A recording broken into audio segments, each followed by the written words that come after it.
YouTube, how we doing? PPS here. YouTube play of the day. Sorry if you hear got the Masters on my phone right now. We're getting ready to obviously watch that throughout the day before we head into work. So obviously happy that we work a little bit later in the day to be able to do that.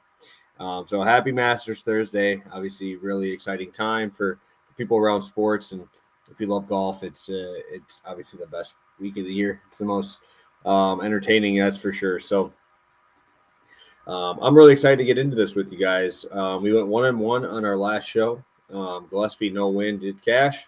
Corbin ended up allowing 5 hits exactly. Yeah, he's still bad, man. He just didn't go very deep in that game. Kind of made it a little scary for me when we had to worry about that, when you have to worry about him not going that deep. But, yeah, good showing there from him. And then we have Shane Baz. He did not stay under. I think he had like 4. Dude blew up early in that game. Walked, I think, the second guy and then gave up a bomb to Trout. So, again, just shows you when he throws well, he's in the zone, controlling it.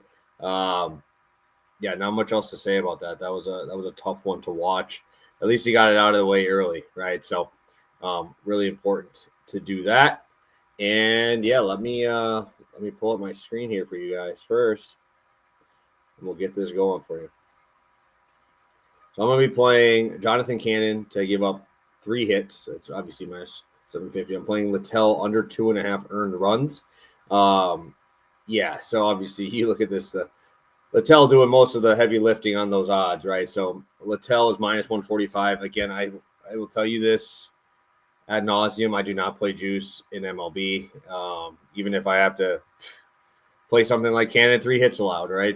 I just even if I lose this bet on the Cannon hits allowed, I would not play a minus 145 in MLB pretty much ever. Oh, and then add on top of it, it's early in the season. So rolling with Zach Littell, we'll talk him first. He's actually been obviously a very good pitcher. 2 starts so far this year, 4.15 ERA, but his expected is under 3. He's at a 2.79. Expected ERA. So we should see a little bit of regression towards a little bit more lucky for him because he's been very unlucky to start the year. If you want to look at all the other numbers here too, he's only getting up 2 barrels, right? Exit velocity is extremely low, around 89 miles an hour. And he's missing bats, which is what we need to see from him, right? We need to be able to see him get some swings and misses, and I like that it's on a splitter that he uses against both sides of the plate. Going over to the Angels side, that is who he's facing off against. I could see Trout sitting this one. I could see that happening just because it is a back to, obviously, this is the end of the series. It's a night game, then a day game. And, I expect them to be a little bit more cautious with them. So we should see, we might not even see Logan O'Hoppe in this lineup. I usually like attacking the pitchers here a little bit more on these Wednesday day games just because, it's tough playing 162 games, guys. It's not I'm not expecting this full lineup to be in there. You got a lot of older guys here like Ward, Rengifo, Trout, obviously, Jorge Soler. Like this is not young guys. I know Paris is obviously on an absolute heater of all heaters right now. But I do like rolling with Littell here. Going over to the Angels right now, they have a 21% K rate to righties. They are 106 WRC plus.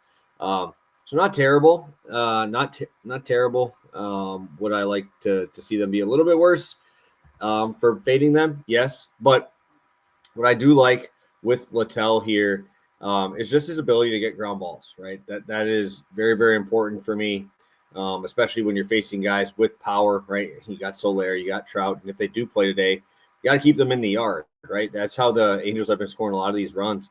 At home in his 1 start, he had a fantastic start, 6 innings, 1 run, and he has struggled with the lefty so far this year. But if you want to go to, a little bit bigger sample size data, you can always go, to 2024, right? You can go there, and he's actually been very good against lefties. Last year, he was very, very good, 20% K rate, in a 4 xFIP.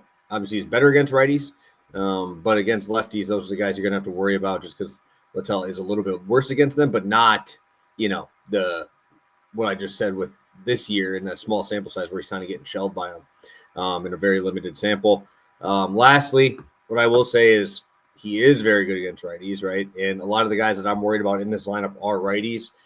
Trout, Soler, Ohapi, Ward, very right-hand dominant in terms of who I'm worried about. So when you have a guy like Littell, who, like I said, throws a split finger there, he throws a lot of sliders. He's throwing 36% sliders right now, which I love to see.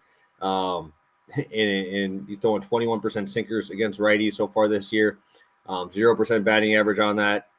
We like to see that. Splitter has not been hit at all from the righties, and the sweepers have a 0 batting average against as well against righties. So this is a team obviously loaded with right-handed pop. I think Littell has the stuff to kind of negate that today. Cannon 3 hits allowed. He plays the Guardians. I'm not a Jonathan Cannon fan. I took him the one time under strikeouts, and then he decided to strike everybody out and get shelled. Even in there, he still gave up a lot of hits, but got the strikeouts against the Guardians, 22% K rate versus righties. Just trusting the talent here on that side of the Guardians to get this job done. I know Cannon has had his walk issues, but he's given up 3 hits in each one of the 2 games. We've seen him stretched out to mid to upper 80s in both starts. So could see a low 90s start here. And I think it's important because this bullpen needs a little bit of a break with how bad these starters have been over the last couple performances. So I'm going to be rolling with one play for you guys, -110, Littell under 2.5 earned runs, Jonathan Cannon 3 hits allowed. And I will be back here tomorrow for Pass the Prop, ready to go with you guys. So have a good one. Best of luck tonight, and happy Masters Week.